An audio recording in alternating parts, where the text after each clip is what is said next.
अगर आप भी राजस्थान के विद्या संबल योजना के लिए इंटरेस्टेड है तो ये वीडियो आपके लिए बहुत ही ज़्यादा यूजफुल होने वाला है। इसमें हम आपको बताएंगे कि फॉर्म कब से स्टार्ट हो रहे हैं, कितनी स्कूल्स में हम फॉर्म लगा सकते हैं, फॉर्म कब तक भरे जाएंगे, और सबसे बड़ी ये जो समस्या है कि स्कूल का पता कैसे करें, कि हमारे आसपास जो स्कूल है उसके अंदर जिस सब्जेक्ट का मैं स्टूडेंट हूँ उसके अंदर मैं एज अ टीचर अप्लाई कर सकता हूँ या नहीं, मेरे पास में कौन कौन सी स्कूल है, कहाँ कहाँ मुझे जाना है, क्या हर स्कूल में जाके मुझे पूछना पड़ेगा, तो इसका कैसे पता लगाए ये भी हम आपको इस वीडियो में बताएंगे।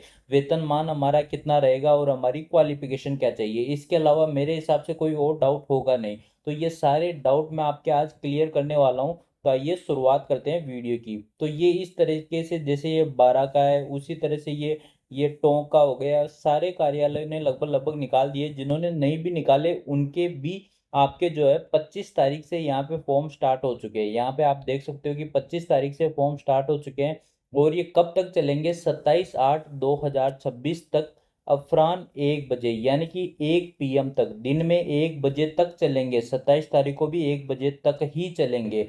तो आपको अगर जिन जिन स्टूडेंट ने आज नहीं भरा है वो बच्चे कल ही जाके जरूर भर दे, यानी कि 26 तारीख को ही, क्योंकि जितना ज़्यादा आप इंतज़ार करोगे हो सकता है कि आपका फॉर्म का टाइम निकल जाए, क्योंकि जरूरी नहीं कि आपके जस्ट पास में जो स्कूल हो वहाँ पे सीट खाली ही हो जिस सब्जेक्ट के आप स्टूडेंट रहे हो। तो इसमें पूरी डिटेल बात करते हैं। तो सबसे पहला सवाल था आपका कि कब से शुरू, तो 25/8/2026 से शुरू हो चुका है और ये 27/8/2026 1 बजे तक चलेगा। उसके बाद अगर हम बात करें तो आपका जो रिजल्ट आएगा वो आपको 31 तारीख को बता दिया जाएगा। 31 तारीख को शाम 6 बजे तक आपको बता दिया जाएगा कि आपका उसमें सिलेक्शन हुआ है या नहीं। क्योंकि होगा क्या, इसकी प्रोसेस तीन, लास्ट में तीन तीन बच्चों के एक सूची बनाई जाएगी, फिर उसमें से आपका चयन किया जाएगा और 6 बजे आपको पता लग जाएगा 31 तारीख को। इतने कम समय में सब कुछ आपकी प्रोसेस बहुत ही अच्छे तरीके से होने वाली है। अब बात करते हैं कि चयन प्रक्रिया हेतु निर्धारित अंक भार क्या रहने वाला। अगर आप लेवल 1 यानी कि पहली क्लास से 5वीं क्लास तक फॉर्म भरने जा रहे हैं तो इसकी क्वालिफिकेशन आपको पता है क्या होनी चाहिए, BSTC प्लस 12th पास होना चाहिए और BSTC का आपके पास डिप्लोमा होना चाहिए, तब आप लेवल 1 का फॉर्म भर सकते हो। यहाँ पे तो 10th में आपके 30% अंक बार बनेगा, फिर 40% और स्नातक, और ये होना जरूरी नहीं है क्योंकि इसकी रिक्वायरमेंट क्या है, 12th प्लस BSTC इसकी रिक्वायरमेंट है। और लेवल 2 की अगर मैं बात करूं तो वो हो जाएगी आपकी ग्रेजुएशन। ग्रेजुएशन के अंदर जो भी आपके सब्जेक्ट हो, आर्ट्स कॉमर्स साइंस, प्लस और क्या होना चाहिए, B.Ed होना चाहिए। ये दोनों तो आप लेवल 2 के लिए एप्लीकेबल हो। तो यहाँ पे 20% और स्नातक में चाहिए आपको 30%, यानी कि जितने आपके नंबर होंगे उसका 20% अंक बार यहाँ से बनेगा, इसका अंक बार यहाँ से, और स्नातक का अंक बार बनेगा 30%, और जो B.Ed होगी उसका अंक बार बनेगा आपका 30%। इसी तरीके से वरिष्ठ अध्यापक में भी वही सेम चल जाएगा, और यहाँ आपके क्या होना चाहिए, पोस्ट ग्रेजुएशन भी होना चाहिए अलग से। उसके बाद अगर मैं बात करूँ तो यहाँ पे हो जाएगा आपका, आगे डिटेल देखते हैं क्या है। ये आपका फॉर्मेट रहेगा, इस फॉर्मेट को आपको भर के जमा कराना है। हर जिले का आपका अलग निकल जाएगा, जैसे जिला 12 का तो कोई जयपुर का, तो वहाँ जयपुर वाले का निकाला, सबने लगभग लगभग निकाल दिया है। जिन्होंने नहीं निकाला वो आज शाम तक सबके आ जाएंगे।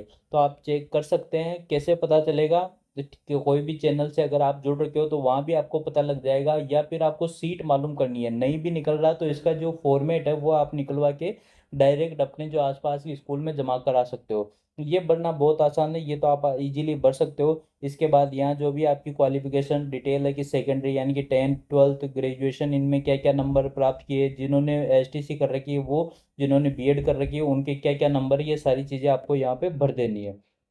अब इसके बाद यहाँ पे प्रमाणित करना है, इसको प्रमाणित क्या करना है, यहाँ आपके हस्ताक्षर करने हैं, खुद को प्रमाणित करना है, ठीक है। उसके बाद ये बहुत इंपॉर्टेंट चीज़ है कि कार्यालय विद्यालय से प्राप्त रसीद, यहाँ जो आपके संस्था प्रधान होगा वहाँ का जो भी प्रिंसिपल है या हेड मास्टर है वो यहाँ पे सिग्नेचर करेगा, मोर के साथ, मोर लगाना जरूरी है, ठीक है। और ये रसीद आपको प्राप्त करनी है जिससे ये पता लग जाएगा कि हाँ मैंने इस स्कूल में मेरा एक फॉर्म जमा कराया है, ताकि आपकी ग्रेड पे। यदि आप 3rd ग्रेड के लिए एप्लीकेबल कर रहे हो तो 1 से 8 तक सबका मानदेय फिक्स है, प्रति घंटा 300 रुपये।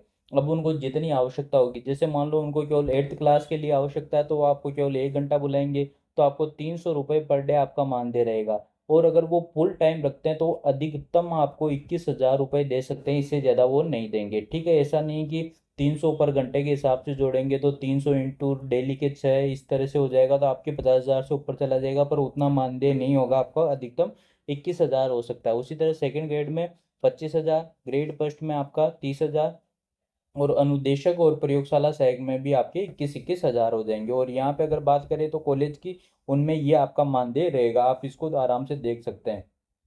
अब आगे अगर बात करो तो यहाँ पे लास्ट में एक शपथ पत्र आपको भरना है। इसमें कुछ नहीं, आपका नाम लिखना है यहाँ पे, ये कि मैं पिताजी का नाम लिखना है, इस संस्थान में भर रहा हूँ, स्कूल का नाम लिखना है, दिनांक को। इसमें कुछ भी नहीं, ये कि अगर जब भी गेस्ट फैकल्टी वहाँ पे कोई आ जाएगा टीचर तो मुझे हटा सकते हो, मैं किसी प्रकार के कोर्ट में दावा पेश नहीं कर सकता, ये सारी चीज़ें कुछ नहीं, इसको साइन करके देना है। ये शपथ पत्र और वो जो एक फॉर्म बताया था, ये सारी चीज़ें आपको देना है। इससे सत्यापन हो जाएगा, खुद को सत्यापित करना, कहीं से और से सत्यापित नहीं कराना, खुद के साइन कर देना है। तो इस तरीके से आपको हर स्कूल में जाके वहाँ पे जमा कराना है। ये नहीं पता कि आपके पास वाली स्कूल में सीट खाली है या नहीं, तो डिस्क्रिप्शन में आपको लिंक मिल जाएगा।